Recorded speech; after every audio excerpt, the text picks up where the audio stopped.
And if everyone will just let that sink in, you're not going to make everyone happy. Well, then the only alternative is to choose who to make happy. And that's when the dilemma is clear with most people. They don't know who to choose. So they don't do much because they don't want to offend and they don't want to make this person unhappy. And they don't want to. I choose me. I'm going to make me happy regardless of what all y'all think.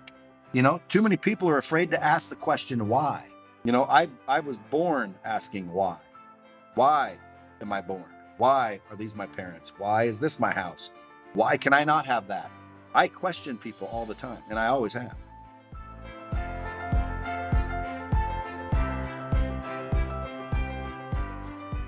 Brad Lea, welcome to the Superman Life, brother.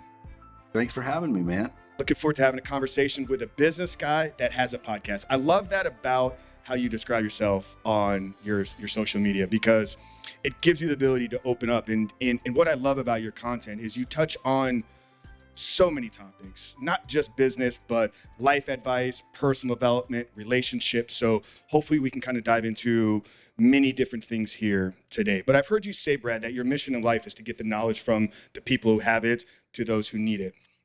Curious where that started from and how a high school dropout went on to build this huge interactive training company. Well, I mean, there's a lot of high school dropouts that went on to build bigger and better companies than Lightspeed VT. However, I think the way I did it was I have the ability to sell, close, and persuade people. So I think whether you graduate or not, if you've got the ability to sell, close, and persuade, you're probably going to be successful in life. And on the flip side, if you do not have the skill to sell, close, and persuade people, you probably won't be, or you probably will work for someone who is. Why do I say that? Well, because I think everyone I've ever met that's successful, quote unquote successful, because financially is what I'm speaking about, and that doesn't always make you fully successful in my book. But financially successful, they're selling somebody on something, and they did it their whole entire life, and they've continued to do it. Whether it was sell them on the dream, sell them on the vision, sell them on working for them, whatever the case was, someone sold somebody on something. So I think the reason why I was able to not graduate high school and still build successful company, I have the ability to sell. So what was your first question though? You had two questions. Well, I think specifically speaking to the fact that it's training, right? So it's in the education space. I don't know if you would say that the schooling system let you down, or kind of what is the reason as to why you were a dropout. But did you see something missing, I guess, in the training kind of education that, okay, I didn't have this, that led me to maybe not being able to succeed in my education, in my high school career, and now I'm going to equip adults? I know it's obviously a corporate training system, but was the specific getting into the training space because you saw gaps there? No, although that would have been very philanthropic of me. But when someone says, why is your mission to get the knowledge from the people who have it to the people who need it? I'm a little bit like that in that regard, because I think I saw my dad struggle his ass off, work his butt off, blue collar job, struggle, good work ethic, work hard, honest, blah, blah, blah, blah, blah. And he stayed broke and, died broke. I asked myself, like, what's the difference between like my dad and these other dads that were rich and successful? And I realized they knew something my dad didn't know. That's the bottom line, right? They knew something, they had information that my dad didn't. And so I thought everyone should have the information needed to succeed. And what's crazy is there are people that possess it. So I just made it my mission to get the knowledge from the people who have it to the people who need it. So we can live in a world more successful, because if everyone in the world is more successful, technically I'm in a better place. So would you say then that information is the secret to knowledge is power? So if you're not successful, it's lack of information. And is that it? I believe. How come you don't make $300 million a year, Frank? I would say there's a lot of reasons why, starting with I probably don't possess the information. I probably lack in some skill sets, some character traits, probably lack in the ability to. You're going too far. That's insecurity. You already said the answer, because you don't know how. If you knew how, you'd be doing it. It wouldn't be, well, I figured out how, but I don't have the physical attributes in order to. No, none of that. At the end of the day, there's probably exceptions to the rule, but people don't succeed because they don't have the right information. Now, some people could argue, well, they don't take the right actions either. Listen, we can get into a big philosophical debate. All I'm saying is the reason most people aren't winning is because they don't know how. So there's people out there that know how to win. So our job is to get the knowledge from the people who have it to the people who want it and or need it. So those people can be elevated. Why do I want them elevated? Well, selfishly, because I think if everyone in the world was more successful, I would live in a more successful place, a more enriched environment. So all, tides raise all ships type of thing. I just want everyone to be more successful. And the only way to do that is to get them the right information. The right information is the key, though. Information in and of itself doesn't necessarily do it, but it's the right information. And then obviously the right action behind it.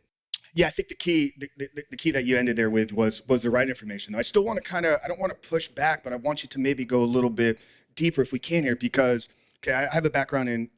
I love it, by the way, when you push back. So feel free to push back. All right, so I have a background in health and fitness, right? I think I mentioned that in kind of the pre-talk that we had here. So I competed as a bodybuilder for damn near a decade. Worked in the gym space environment, ran an online training company.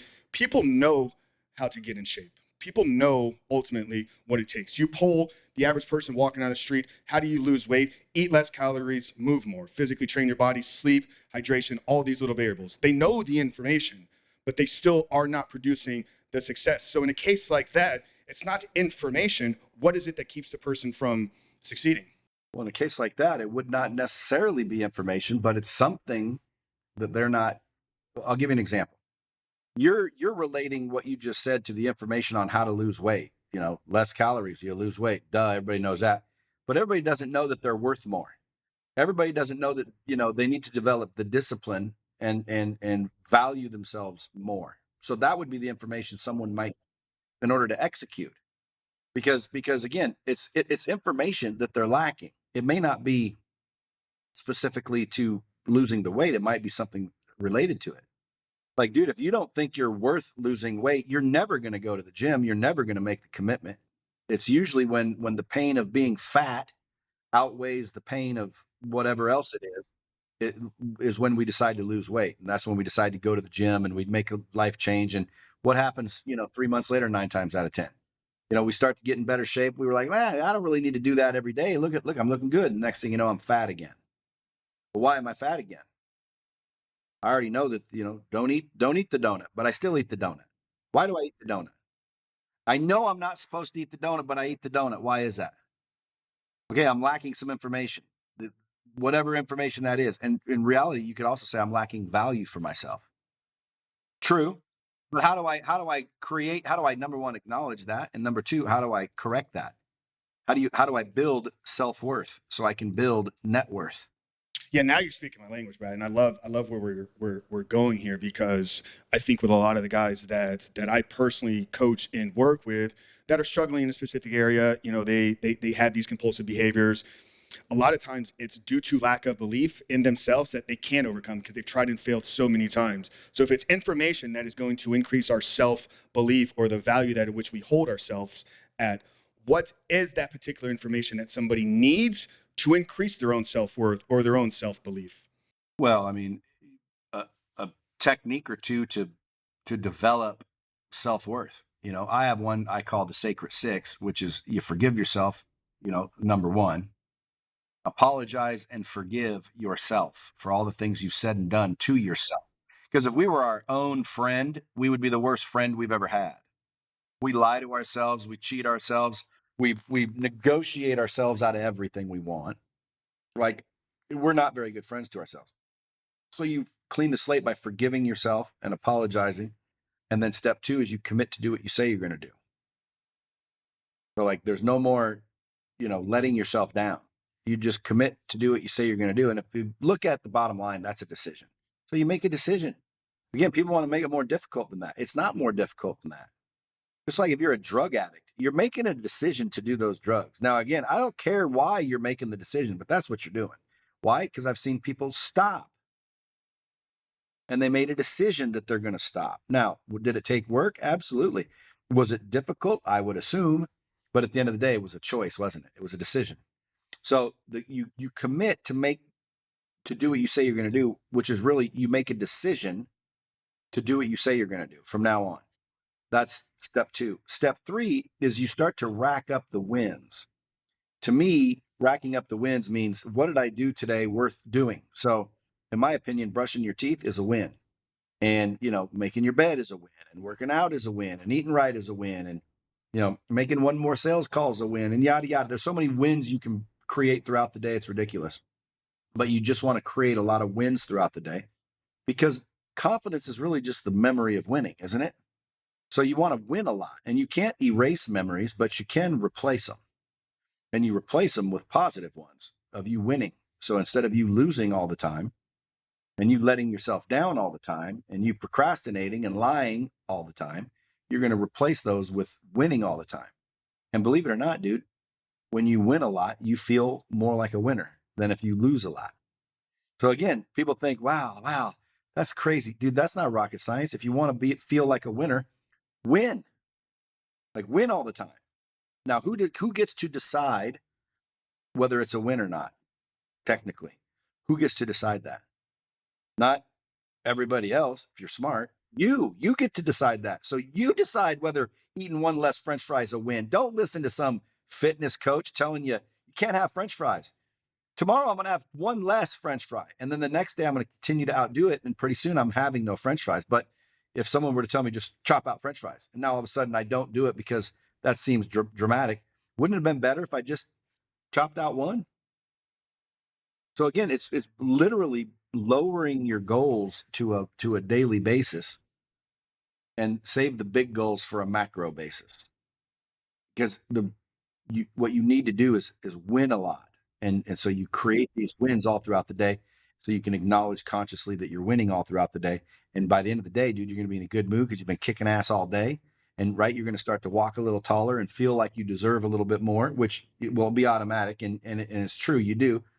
But what's funny is you deserve a little bit more. And then you start to act like you deserve a little bit more. And that's when step 4 comes into play. That's when you got to get rid of all the idiots, the haters and the headlines. Because, dude, when you start saying you deserve more, hey, don't forget, bro, you're a freaking alcoholic. Don't forget you didn't graduate high school, chief. Don't start walking around being all cocky and arrogant. You didn't even graduate. You got some sort of addiction. Okay. Don't think you're cured. I hear that all the time when I'm talking to alcoholics, quote unquote alcoholics. And again, I don't mean to argue with AA and all these organizations. And I know you do work with certain people for whatever reason. So I'm sure you might disagree with this. But if I'm an alcoholic and I stop drinking and I haven't drank for 16 years, in my mind, that's no longer an alcoholic. So you can tell me in AA that I'm not cured and I'm always going to be an alcoholic. I don't believe you. Because an alcoholic, describe one. It would be, describe one. So like, for example, someone that, sneaks alcohol and has to drink so they can survive and exist. Well, I haven't drank in 16 years. So how am I one of those? But they get you thinking this because they want you to be aware. And that's all it is awareness.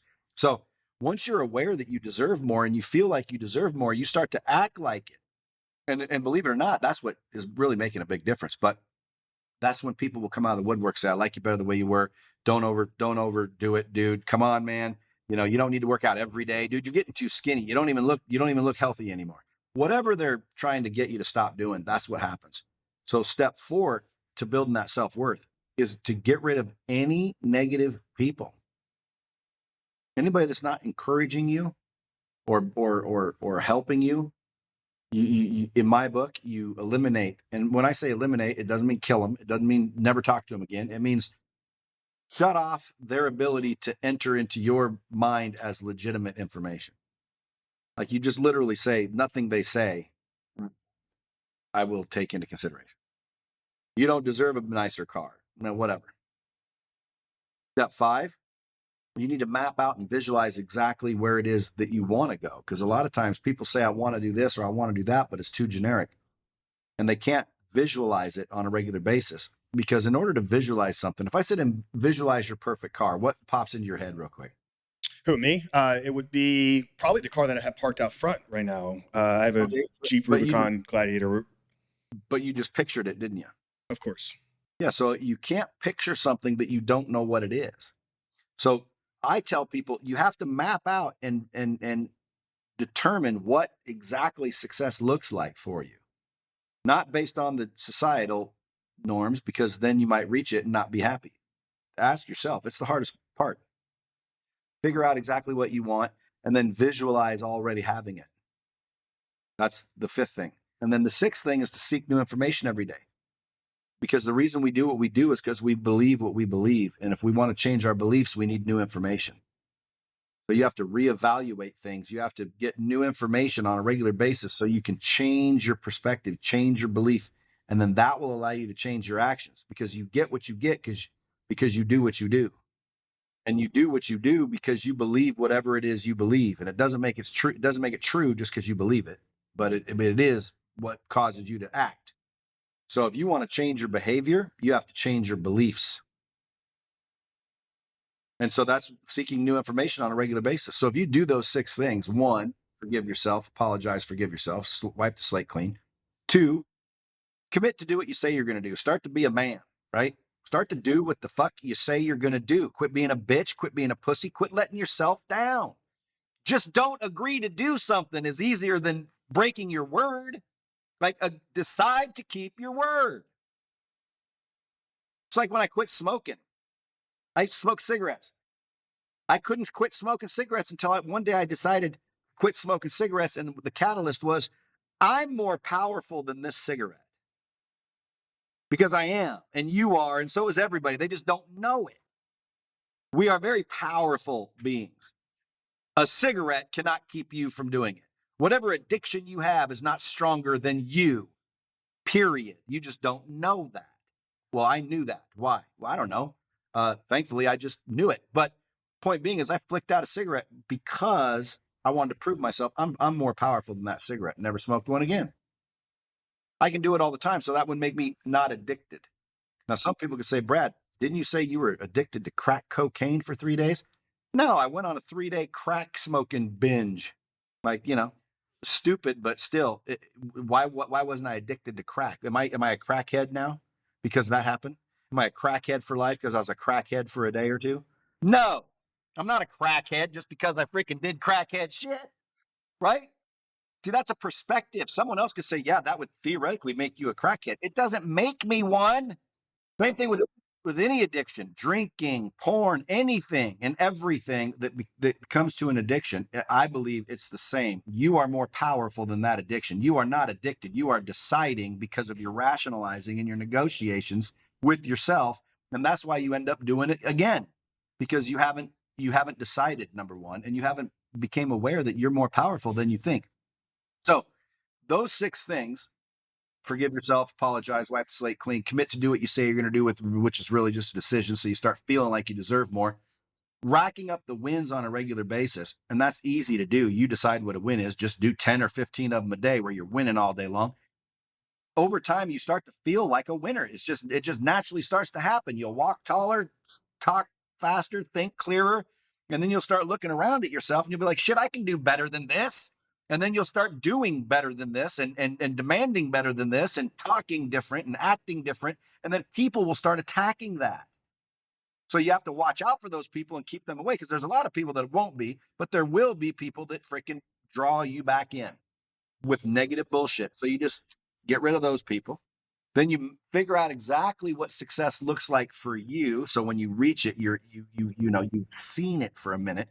You know exactly what it looks like and you can visualize it on a regular basis and then get new information on a regular basis so you get smarter and more valuable and it really causes you to think.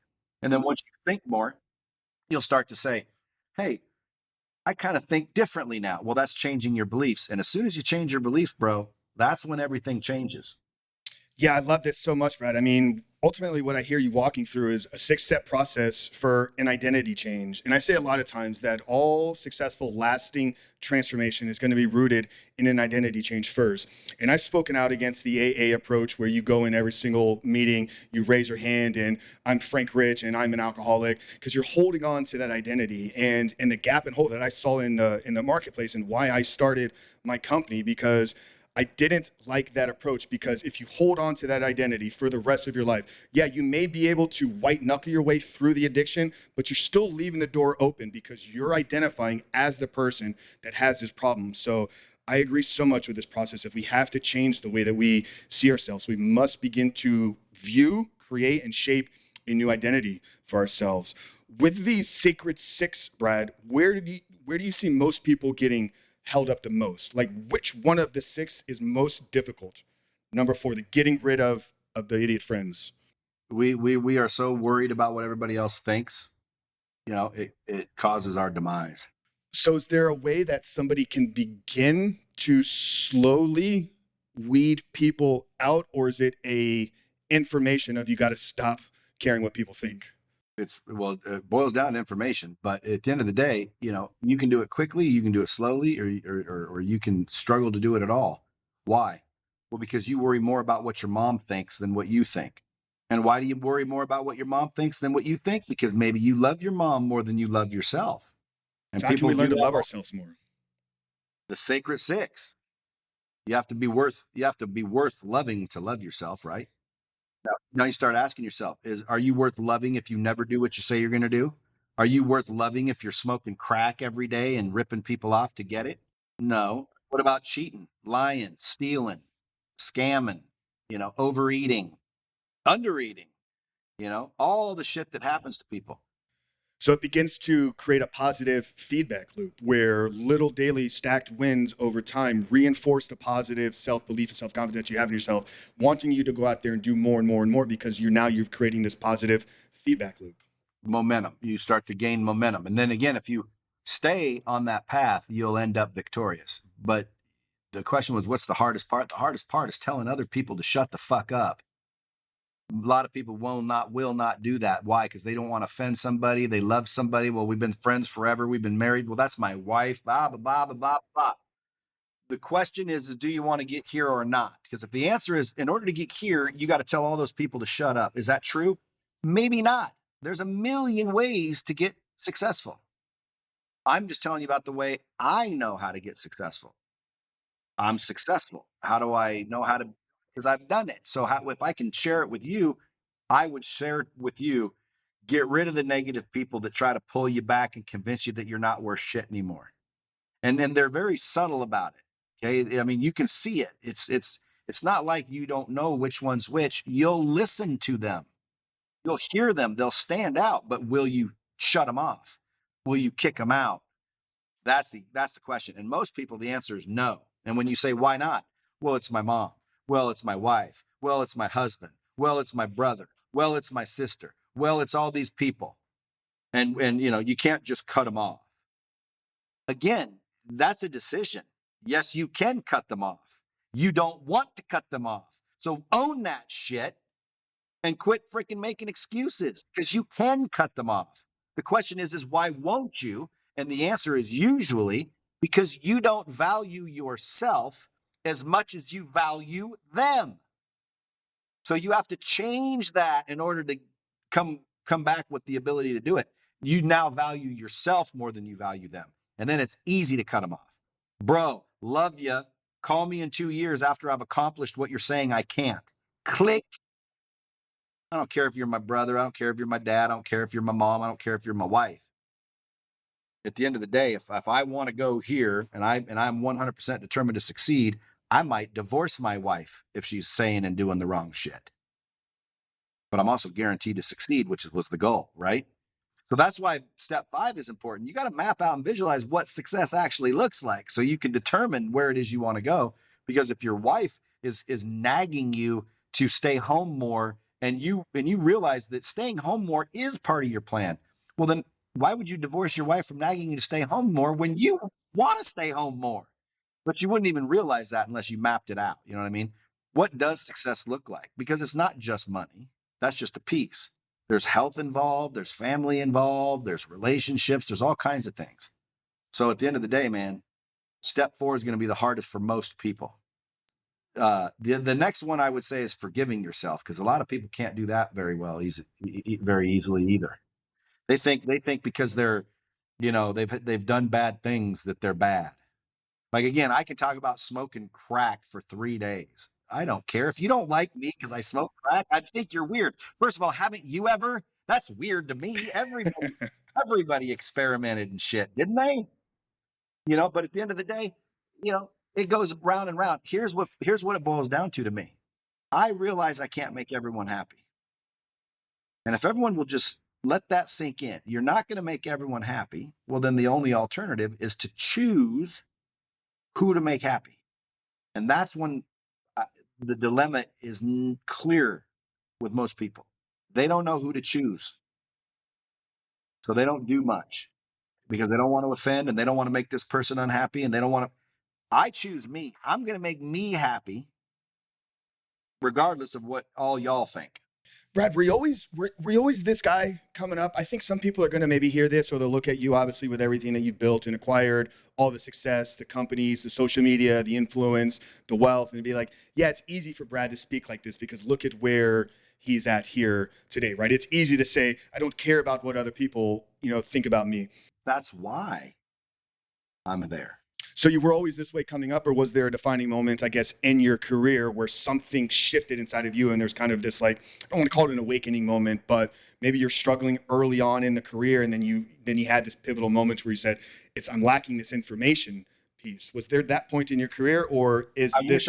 Yes. I wish I could make it into a real captivating story and whatnot, but no, dude, listen, you pay attention. Here's how you get anything you want in life. You ready? I'll teach you exactly how to get anything you want in life. And this is a foolproof way to do it. Guaranteed to work for anybody and everybody. You ready? And then I'll answer your question. Step 1, you got to figure out what it is. And believe it or not, that's harder than you think it is. You got to figure out what it is that you want. Okay? A lot of people are just general. Figure out specifically exactly what you want. That's step 1. Can you do that? Someone says, yeah, I can do that. Okay, great. That's step 1. Figure out what it is you want. Number 2, figure out how to get it. Now, some people are going to be like, well, no shit. Exactly. No shit. So figure out how to get it. You don't know how to get it? They're going to go, well, obviously not, or I would already get it. Right. So you're lacking information, aren't you? Yeah, I'm lacking information. Okay. So use common sense. How do you figure out how to get something? You find someone who's already got it. You find someone who's already did it, who's already done it, who's already stopped it, who's already beat it, who's already attained it, right? That's it. Well, it's not that easy. Yes, it is. You go find someone who's already freaking done it. And then you say, what did you do? And then guess what? You do what they did, and 9 times out of 10, you're going to get what they got. Because like action causes like result. That's scientific. It's not a hypothesis. Like action causes like result. So if I do what you did, more than likely I'll get what you got. Now, again, that might be something I don't want to do once I hear about it. And that's the 3rd step. Do the work. Okay. You got to do the work. So when I tell you what I did, and you're like, well, I'm not going to study for 8 years. I'm not going to be broke for 12 years. Well, that's a decision, bro. And I can't help you make those. You got to make those on your own. I'm just telling you what I did. Dude, I've dragged a dead horse. Lightspeed VT didn't make any money for 8 years. And I thought it was worth millions the whole time. And everyone told me I was nuts. No, I was just ahead of my time. I was a visionary that thought too far into the future. But guess what? It caught up, didn't it? And so now it's easy for me to say, I told you so. I told you so. I got buddies of mine that I offered half of my company for 50 grand. And, that'd be worth 50 million today. So at the end of the day, what made me believe that this was going to work? Dude, in my mind, common sense told me it would work. Why? Well, because if you really want to train somebody, you have to have good content, repetition, practice, and accountability. Otherwise, it's not training, it's exposure. And most people are exposing their people to information. They're wondering why they're not learning it. Well, because you're being exposed to the information. You have to actually train them the information. And training, just like military or athletes, there's repetition, there's practice, there's accountability. Companies, when they're training their employees, they don't do that. So how did I discover this? Well, when I was running a car dealership, I was very good at sales and closing. And then I got extremely good at teaching people sales and closing to where I could grab someone out of a Burger King, right, and turn them into a badass. I could grab someone from a landscaping job. It didn't matter to me. Like I could grab anybody and show them how to sell clothes and persuade and make themselves 15 or 20 grand a month. So I thought I'm going to quit my job because I helped this one dude and I saw his family get impacted by the money he made. And he became even a better family and a better dad. And I'm like, see, money doesn't ruin you. Money magnifies you. I said, I want to go help people make more money. I'm going to quit my job and I'm going to go do this for a living. So I quit my job and I started a training company to go out and train people. And when I went out on the road, I couldn't get people to freaking win anymore. And I'm like, what the hell, man? I used to be able to do this all day long. So that caused me to stop and say, well, what did I used to do? Well, I used to do this. Well, what am I doing now? Well, now I'm just doing this. See, when I went out on my own, I brought the good information. I brought the good content, but there was no practice. There was no repetition. There was no accountability. Because as soon as I gave out the content, I left to the next place and the next place and the next place. People would come into my workshop and then leave. Well, there was no repetition, no practice, and no accountability. When I worked at that organization, I hired the people and trained them working for me. So there was all of those things. I just didn't realize I was doing it. I was inadvertently doing the four things. But when you go up to a high level sport, the athletes are trained, right? There's repetition, there's practice, there's accountability. The military, there's practice, there's repetition, there's accountability. To truly train somebody is not setting them in front of a video and saying, watch that. And when they're done, check a box and say they're trained. Make sense? Mm-hmm. So I kind of just discovered those things on accident by paying attention. Why isn't this working? Too many people are afraid to ask the question why. I was born asking why. Why am I born? Why are these my parents? Why is this my house? Why can I not have that? I question people all the time, and I always have. Do you feel that's what's made you a great podcaster is curiosity? Could be. I think it's a combination: curiosity, authenticity, sense of humor, intellect. It's a combination, I think. I'd add good looks to that for me. That's really what's helped us a lot as well. Good looks. That's another thing. Well, I mean, it used to be. I'm starting to fade in that category, but This is great though, because we've kind of circled back to what you shared at the beginning in terms of what has made Lightspeed successful. It wasn't the market. It may be some of these other variables, but I think the biggest thing you pointed on, it was kind of what you were circling back to here, was this selling, closing, and persuading. So I'm curious, Brad, as the expert, as somebody that has all the experience that you do, what's the difference between selling, closing, and persuading? Or is there a difference? Or are they just three different words that all mean the same thing? depends on who you ask. To me, the difference between a salesperson and a closer is a salesperson, goes and gets a closer when someone says no.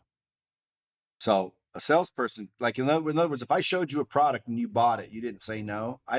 I'm your salesperson. I'm a salesperson, right? I gave you the information. You decided to buy it. You bought it. So I'm a salesperson. I'm a rep. But if you said no, and I got you to say yes after you said or thought no, well, I just now closed you. So now that makes me a closer. So now I'm closing. I'm a closer. Closers get paid all the money. Salesmen make good money. Closers make all the money. And then persuasion is kind of just another way to say, influence. If I can persuade you to do something, I've influenced you to do something. So you have to be influential. So the question is, are you influential? Do you know how to be influential? And believe it or not, a lot of people that aren't influential, it's because they're not convinced themselves. They're not certain themselves. It's pretty easy to convince people when you're convinced. I love that. A closer is getting someone from a no to a yes. A salesperson is the person that takes the order there. Other than information, because I know that's what you're going to say, what does it take for somebody to shift from a salesperson to a closer? Well, number one, awareness. It is information. You have to learn how to do it. Like how do you shift from a white belt to a black belt? Practice, repetition, experience. That's how. So you start out as a salesperson, and then you learn to close, and you learn to close the same way you learn to get anything you want in life. Figure out that you want to learn to close. Then you find someone who's already closed millions of dollars worth of business, whatever it is you're looking at. And then you say, what did you do? And what did you read? And where did you go? And how did you do this? And they will tell you. And then you do the work. You do what they did. And 3 years. I mean, dude, I've been doing this. I've been selling since I was a kid. So like when someone says, how did I do it? Oh, I spent 30 years doing it. Someone go, well, I don't want to spend 30 years. There you go. That's a little bitch decision you just made. But that's good because, dude, you might decide you don't want to be rich. You might decide, listen, for me to be happy, all I really want is a fishing pole, enough money to pay my bills, and a beautiful wife and family. Has nothing to do with money. And dude, I would say that you're just as successful as the dude with $1 billion. If that's truly what you believe. But if you're like, well, I don't think I deserve $1 billion, so I'll just end up a fisherman and claim that I'm happy. Don't do that either. So that's why I was saying, figuring out what you want's the hard part, bro.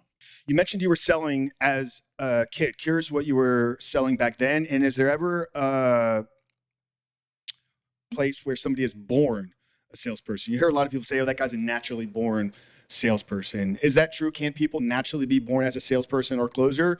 And where did you cut your teeth in training or sales as a young kid? Well, again, that's like saying, can someone be a born black belt? No, because that's an achievement. They can You have the can't- proclivity maybe to Yeah, go you through can the have training. Right. You can have the attributes. You can be born with attributes. Like if you're good looking, you can sell easier than ugly people. Now, and that's not always the case, but generally people want to buy from people that are good looking. Why? Well, because they're easier to look at and maybe they want to hump them and all these other factors. Point being is if you're a better looking individual in the world, you're going to probably sell easier than if someone isn't. It doesn't mean that someone ugly can't kick your ass in sales because you can learn, you can become kick ass, but you're not born that way.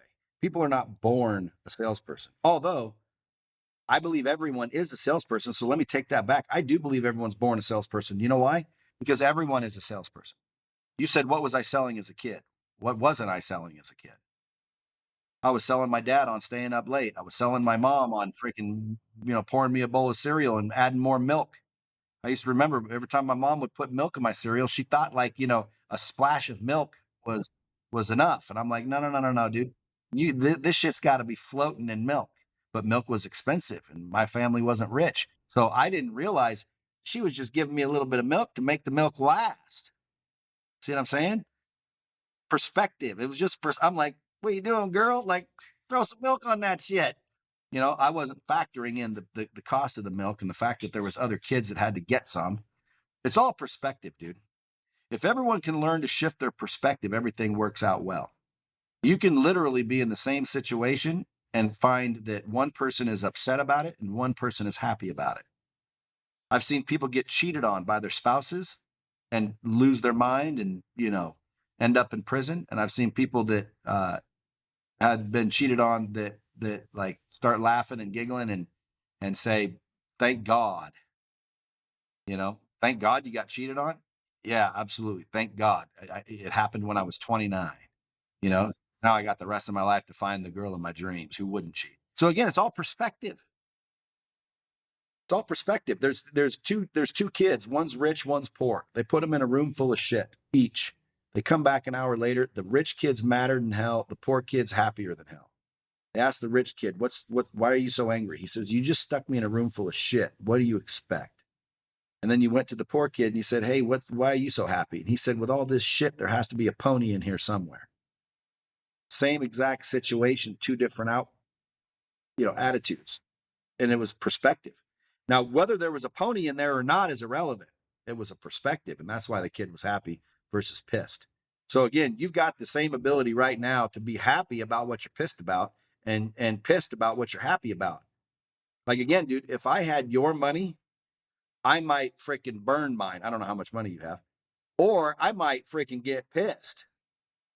I might look at my bank account and start getting scared.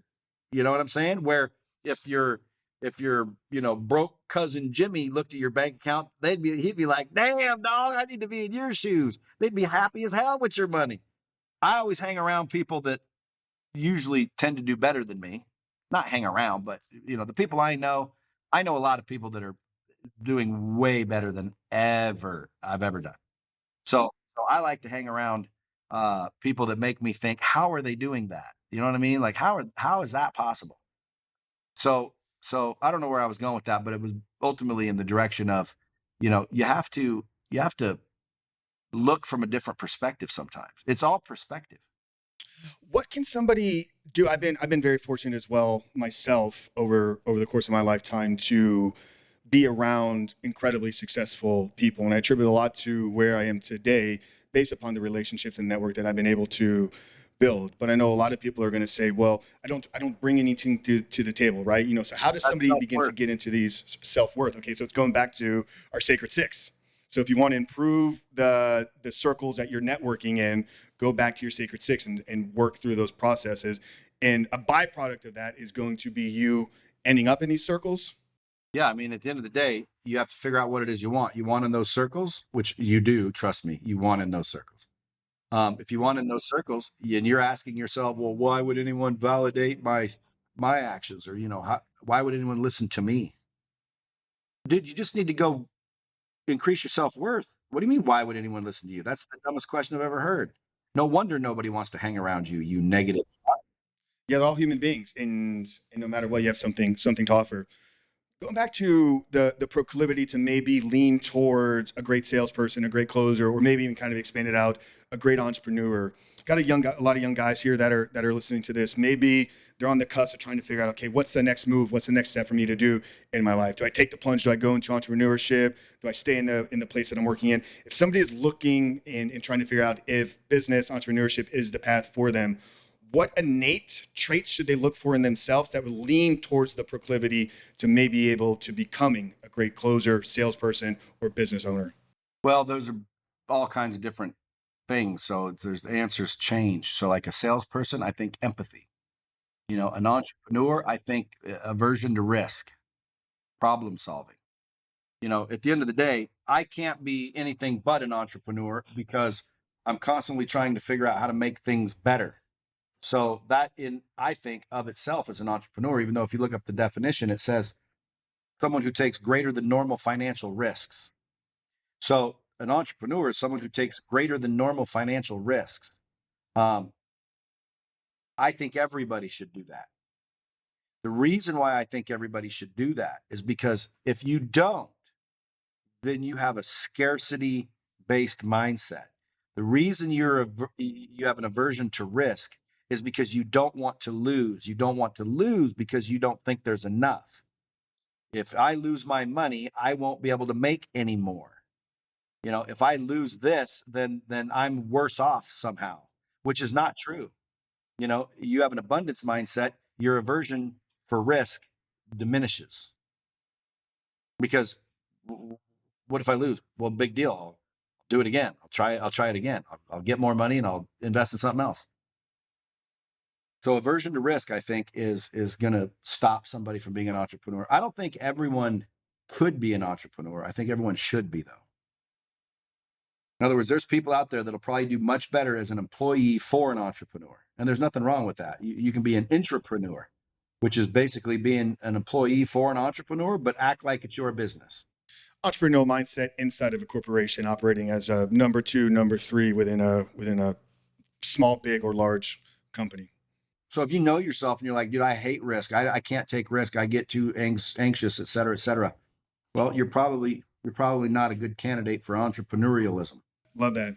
I want to take a slight pivot here and talk about your social media, if you're okay with that. I open it up with how you kind of describe yourself on Instagram, just a business guy with a podcast. So you really span. I mean, there's not one specific area that you stay in this lane. And I've been following you for a handful of years, and I think there's been this evolution. You went from kind of the smoke and cigar guy to then it was kind of behind the scenes. You always had the camera on you, and it was almost, I've heard you say, it's like you just were the content. And then here more recently, I've been seeing you do a lot of these like response videos, responding to financial shorts, responding to business, relationship stuff. Walk us through the evolution in your head, how you kind of saw this playing out, and what has led you to doing these more response, and how has that helped in your reach and growth? Well, I didn't really go farther than in order to have a bunch of followers on social media, build a brand, I have to be on social media, right? So I started with that. Most people start right there and then they never make any content because they're too worried about what everyone's going to think about it. So then they're like, what do I put? And then and they don't do anything. So the first thing you need to do is figure out that you want a brand, and you do, and you want to be on social media, and you do. and then start making content. That's as easy as it gets. And then how did it evolve? I think the comments and everything that happens with the content you're posting kind of determines what you do next. I have a team of people that are like, hey, review this video, watch this video from, you know, Donald Trump and give us your opinion on it. So I'm just doing what they're telling me to do. Like, they're the ones thinking up because they're watching the trends, So they're the ones saying, hey, right now, like for example, you start to see now people their voice change on their video. Like that was me 100%. No one was doing that. But now you start to see other influencers doing that to where their voice changes. Well, dude, my editors did that first because number one, I think the chipmunk voice is funny. And when I'm talking about like a little whiner and they make my voice sound whiny, even though it wasn't, like that's just good editing. So people see that and they're like, hey, let's start doing that. Gary Vee, he said, document, don't create. Well, that's all I'm doing. I'm doing what Gary Vee said to do. And he was correct because that's what he was doing. See, don't do what people say, do what people do. And again, Gary says that. He says, don't do what I say, do what I do. Well, what's Gary doing? He's got a camera following his ass around, walking through airports. They're asking questions. He answers the camera. He's giving his opinion. That's all I was doing, you know? And then now, again, my team's evolving and watching trends. They're like, hey, this is kind of what everyone's liking right now. Go give your opinion on this video or this situation or this situation. So that's why you start to see it lean that way. I personally want it to be about sales, business, or life, because what I'm really trying to do by gaining all these followers is solving problems for them before they have them. Because a lot of people think, you got to make mistakes in life. We've heard that, right? You got to fail.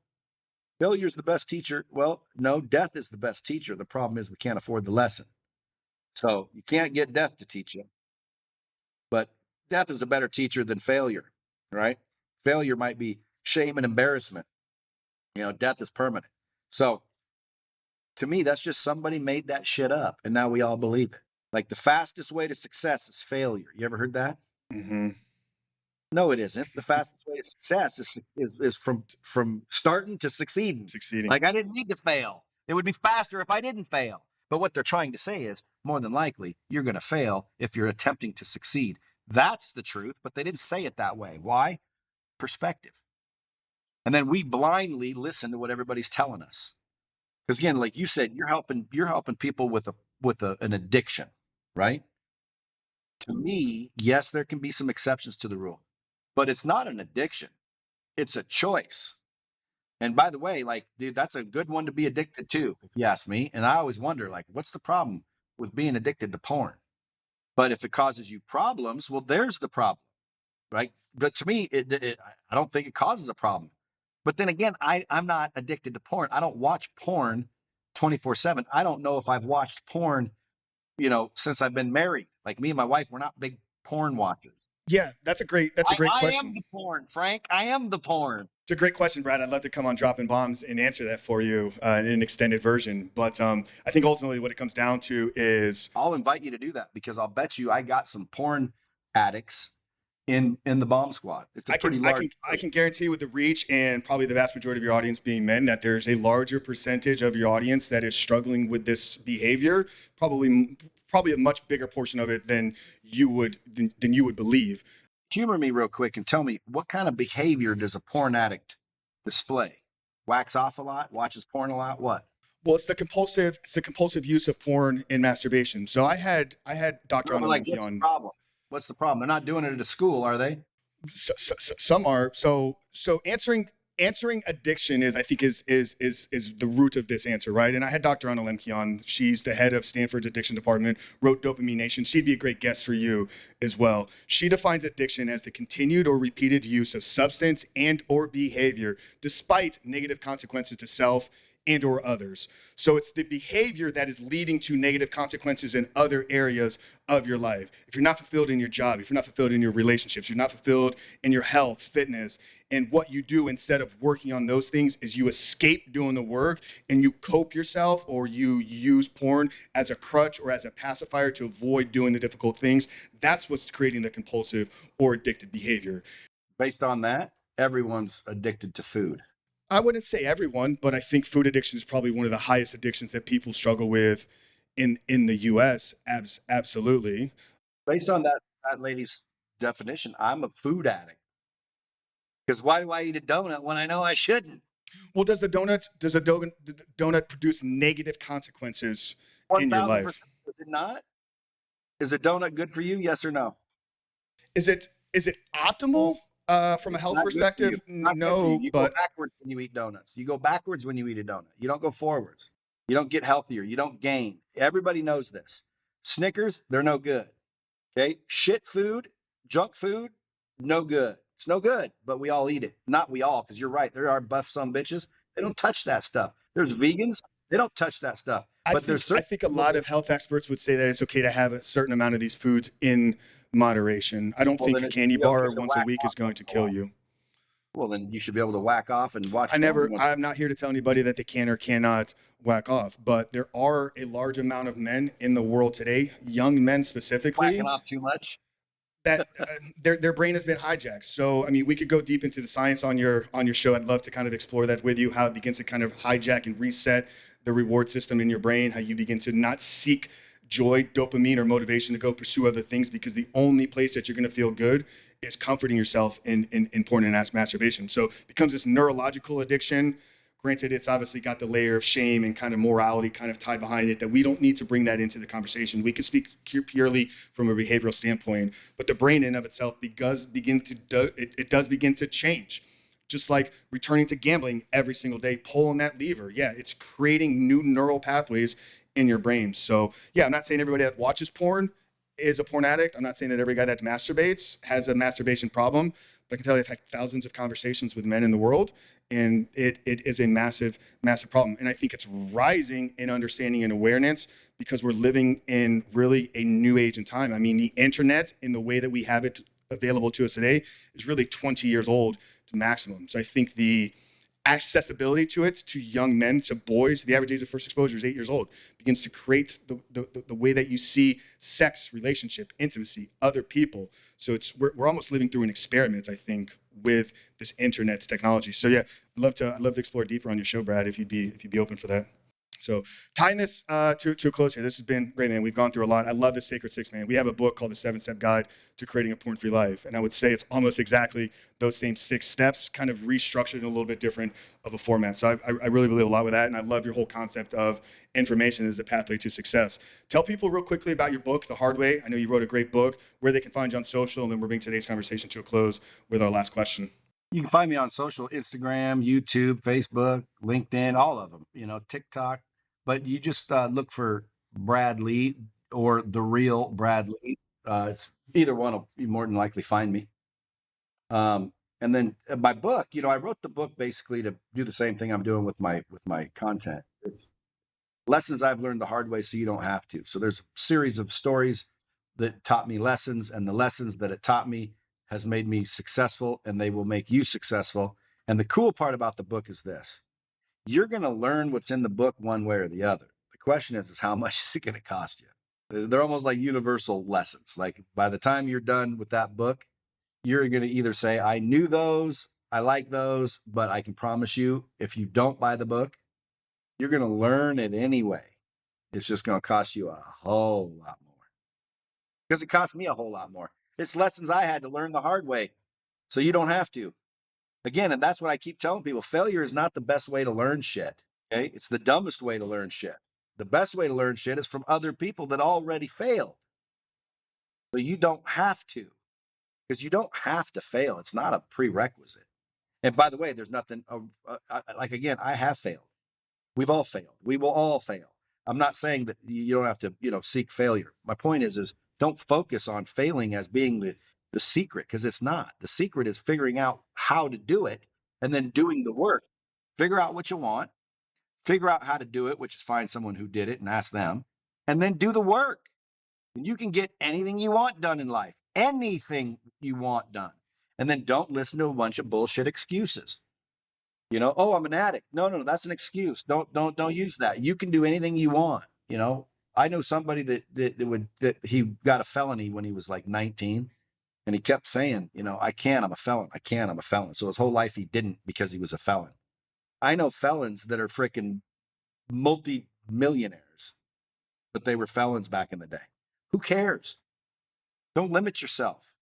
Start to value yourself. That's what I would say. If anybody walks away from this, walk away knowing that you're worth more than you think you are. That is a fact. God, that's powerful, Brad. I love that so much, man. And I once again, I agree almost 100% with everything that you shared here today. And I think this is our mission is we help guys reframe the perspective at which they're seeing their life. It's not you're a victim to the addiction or you even are an addict. It's you've had some areas in your life that have been lacking. Here's the information that you need. Here's the tactic strategies, and we're going to layer it over with some support and accountability to help you get there. So this has been incredible, guys. Literally a blueprint formula to get anything you want in life, whether it's following the Sacred Six or just figuring it out, finding the person that has it, and then being willing to put in the work. So we'll connect all of Brad's links and info down there in the show notes below. Brad, last question. Obviously, the title of the show is called The Superhuman Life. For me, when I talk about living a superhuman life, it's a belief system, or it's a way that I try to show up in the world every single day. And it's coming from the place that I do believe that we're put here for a purpose. There's a calling on each one of our lives, whether you come from a Christian worldview or any type of faith. I do believe that we're all here for a purpose, but knowing that is not enough. We must be very intentional in our growth and our development and how we bring that purpose to the world in service for others. Just kind of like what you're doing with bringing the knowledge from those that have it to those who need it. So with that in mind, Brad, as we close out today's show, how would you define living a superhuman life? I would define that as living above and beyond extraordinary. So extra extraordinary. Superhuman, man, which is above and beyond. To live a superhuman life, you have to be above and beyond everybody else. In my mind, like superhuman. Like, dude, superhuman means like freaking next level human, like superhuman. So you have to outdo normal, outdo average. That is the living superhuman life. I love it. I love it. Guys, connect with Brad. Make sure to give him a follow on Instagram. Check out the Dropping Bombs podcast. We got all that shared down in the show notes below. Pick up the book The Hard Way. But for Brad Lea, your host, Frank Chris here, guys, we love you. And we'll see you next week.